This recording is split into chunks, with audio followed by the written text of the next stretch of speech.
Մեր բազմաչարչար ուսուցիչն այսօր տեսակի կռիվ է տալիս։ Դասագրքերը կազմվում կամ խմբագրվում են այնպես, որ հարևանները դժգոհ չմնան։ Սա էլ է անցնելու։ Բայց երկրի ապագա կառավարող ընտրանին ի վերջո պետք է պատասխանի այս հարցին, թե այսքան վայրիվերումներից հետո պետությունը դպրոցի առջև ինչ քաղաքացի կերտելու խնդիր է դնելու։ Որն է դպրոցի անելիքը լինելու կենսունակ, ամուր,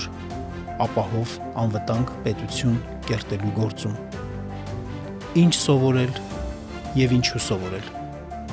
Հարցի պատասխանը ստացեք Հայաքվե հիմնասյուներ շարքի